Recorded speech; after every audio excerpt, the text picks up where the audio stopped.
Kung naminaw lang yun mo sa unang pagbasa, sa Salmo, sa ikaduhang pagbasa, o sa Ebanghelyo, di na kinahanglan maghumili pa ko. No? Bitaw, tinaw kayong pagkasulti. Gi-explain yung maayo ni Jesus. Pero, kaya di man sad pwede, kay muhatag mamuna kong stipend, wa niya ko'y kulikta, o di sa kumo, di sa kumo humili. So, ako lang yung humilihan. Ang ganti sa Ginoo para nato, kanang gitawag natog reward, or gitawag natog panalangin, dili di na ihatag sa Ginoo nato, basta dili ta mahigugma sa atong kaaway. Gilingay mong tupad. Ing na kusog ka mo higugmag palaaway. Ing na ka na. Nakusog ka mo higugmag palaaway. Unya kung dili ta mahigugma anang mga kaaway, dili ta maluoy anang mga kaaway, dili di ta tagaan og ganti sa Ginoo. Ngano man, kay ang makasasala dili niya tagaan og ganti ang makasasala.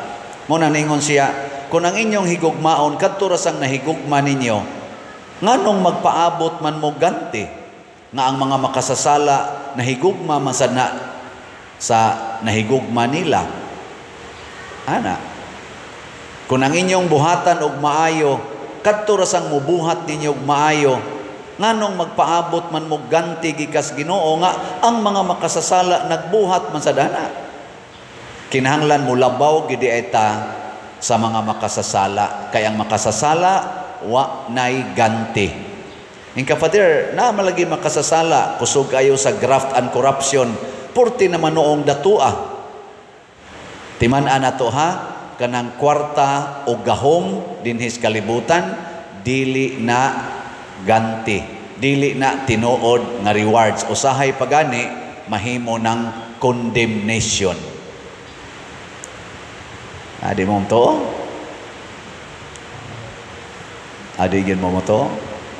Si San Pablo nag-ingon ana hasta si Kuan, si kanang Jesus, nga kanang salapi mao di ay nay kontra sa Ginoo dinis kalibutan. Ingon siya, dili mo makaalagad og duha ka agalon, di ninyo pwedeng alagaran ang Ginoo og ang salapi, ang bahandi. So kana ding bahandi dinis kalibutan, kanang gahom sa kalibutan, mao di nay enemies of God. Unya, kung adto kas enemy sa Ginoo, mangayo o muhatag sa imong pagsalig, kadto na imong higugmaon ang enemies Ginoo. Unsa may moabot nimo? Ganti o silot? Tubag.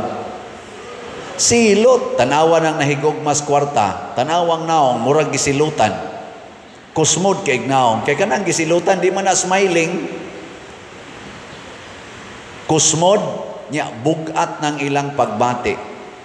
Ana, magkusmod, niya, magsige na sila kasuko, sige ginagkasuko. Niya, damor nga masuko sila, damor nga mukusmod. Galing ay mong tupad, be. Ang di mo lingi, gisilutan. Galing niya.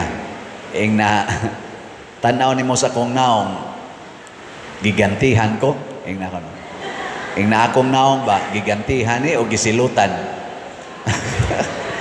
Daghan, kayong manimba din ni ang mga naong na nagkusmod lang. Daghan, kayong gasigig rosaryo ang mga naong gakusmod. Daghan sa kay dihang dagko kay balay, dagko kay kwarta, binilyon ang kwarta, pero ang naong di makaog iro. Kusmod kay mga naong murag gibitayan o galingang bato. Di gyud ka smile, ana alam ba? Nya tingog pa mo, unsa man ni? Unsa man ni? Di ba giingnan ka? Di ba giingnan ka? No. Nya karon, ug ato ning i-relate sa nang-apply ron sa nasod nga mahimong senador hangtod sa tawagan na diya, municipal or city councilors, mao man aroy mga nang-apply. Kinsa may atong pilion, kadtong nagkusmod ang naong o kining smiling? Nya kay silang tanan mo smile man. Wa man giroy usan ilang nagkusmod, sige man nag-smile. Unsao man nato pag ila o kinsa gitinuod ani nila. Atong siguroon, ang atong pilion kadtong makamaong muhigugmag kaaway. Kadtong magsigig pangaway, labi na gitong lisod-lisoron nila ang ilang mga kunuhay kakompetensya sa politika, ilang lisod-lisoron, ilang pangdakpon, ilang gukoron, ilang ipakiha, ilang i-impeach, kana di nato pilion. Kaya nga naman, wa man na sila mahigugma sa ilang kaaway. Kaya kani mga kaaway, mga igsoon, dili ni kaaway nga giaway gyud ka, dili sa tanang higayon ingon ana. Usahay o dili man kanunay ang kaaway, ang definition gyud ana kanang tao nga wa nimo mauyoni. Kana bang wa ka kagusto niya? Di ba na may mga tao nga wa gid siya gibuhat nimo pero sa naong pa lang niya maglagot gyud ka. Nay usahay maglagot ka sa iyang tingog. Ano niya kung tingog? Doon na may daghang naglagot ani ko nasad ay naong ani. Kadungog la sa kong tingog, ani tingog na sang panuway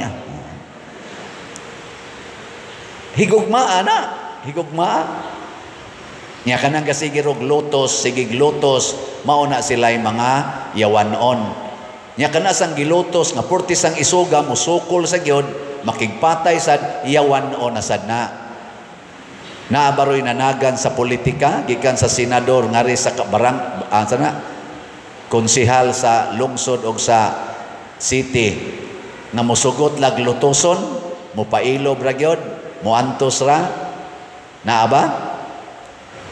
O wa gani ay nalamog pamutar. Pero ayaw sa nang perfect, mangita masakag perfect. Ayaw nang perfect, kay bisan gani imong naong dili perfect. Nya unsa may dili makapa-perfect nato tungod kay matud pas ikaduhang pagbasa naatay duha ka adan or duha ka natures, ang yutan-on ug ang langitnon. Nagpuyo na nato ang yutan-on mauning atong lawas. Kanang yuta di gina perfect. Wa yuta nga perfect, maubitan na nga inig simento nato diha, inig spalto ato usa nang pisonon kay di na siya perfect. Bisan gani gipison na di atubangan, karon gi spalto maglinaw lang gyapon. Ngano man di lagi perfect. Yutan-on. Nya naa sa tay perfect. Unsa man ang langitnon, ang atong espiritu, ang Holy Spirit ni anak nato mao na siya perfect. Ang nakaapan lang kay di ta maminaw sa Holy Spirit. Mao nang naingon din sa ato ikaduhang pagbasa, sama nga gidawat nato ang adan nga gikan sa yuta, dawaton sad nato ang adan nga gikan sa langit nga mao si Kristo. Nakaron unsaon pagdawat? Matud pa ni Kristo, paghigugma ay kamo sama sa akong paghigugma ninyo. O giunsa man ta paghigugma ni Kristo? Bisag iya tang kaaway pinaagis ato mga binuhatan, bisag ato siyang gipatay, wa gid siya masuko nato. Wa gid masuko. Muna mangita tarog mga politicians nga dili masuko. Kanang sigig kasuko di na nato butaran. Mangita tag politicians nga dili hangol og kwarta. Kay kana mga politicians nga hangol og kwarta, nya nagamit og kwarta og gahom sa ilang naamusalig diha, sa ilang pagpangumpanya, dili na angayng butaran. Ngano man ang ila anang hari dili ang Ginoo kung dili ang kwarta og ang ilang yutan-on nga gahom.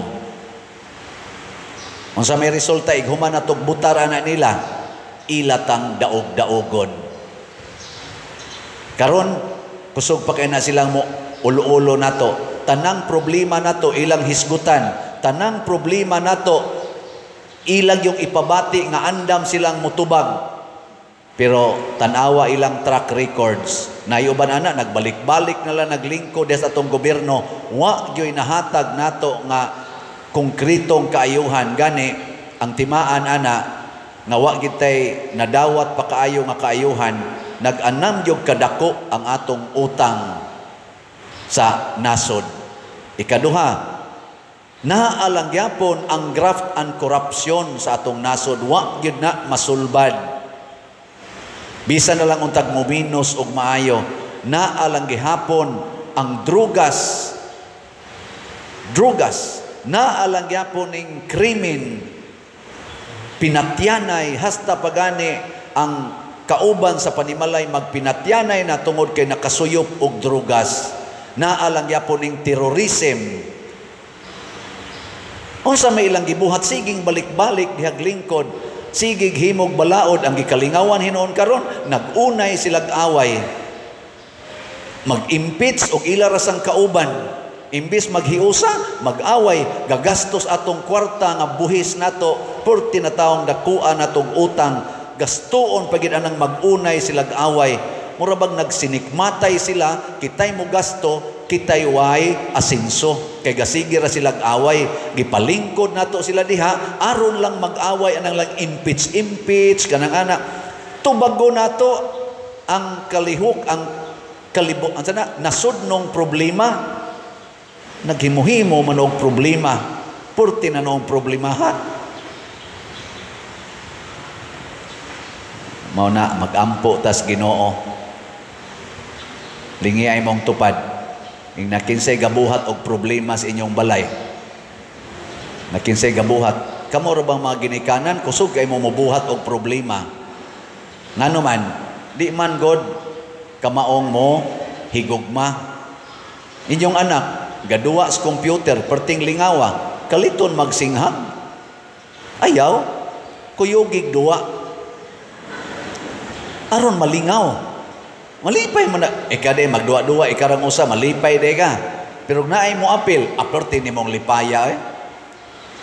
Kana ding duwa din da, magduwa ka diag.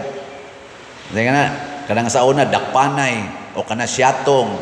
Nya ikara usa, ikaw sa iligwat na to, ikaw sa ihap na to, kakapoy, ana.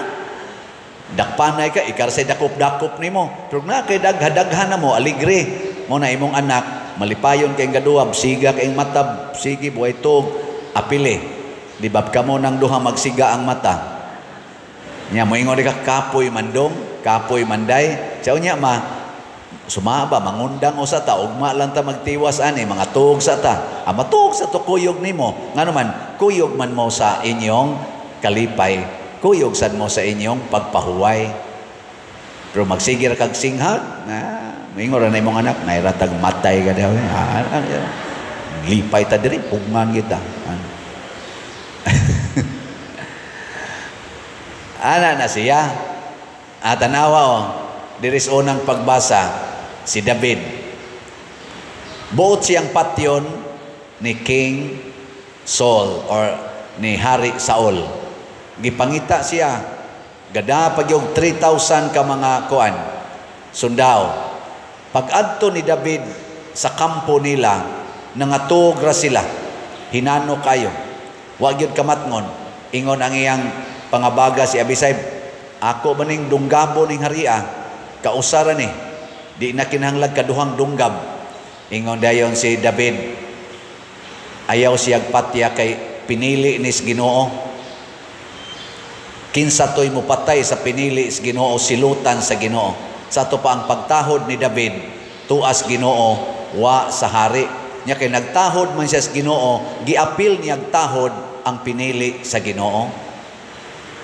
Kanang atong kaaway mga igsoon, kaaway dinhi sa naong, kaaway sa binuhatan, kaaway sa politika, kaaway sa kolekta, kaaway sa business, kana sila tanan, basta buhi pagani na gihigugma nas Ginoo.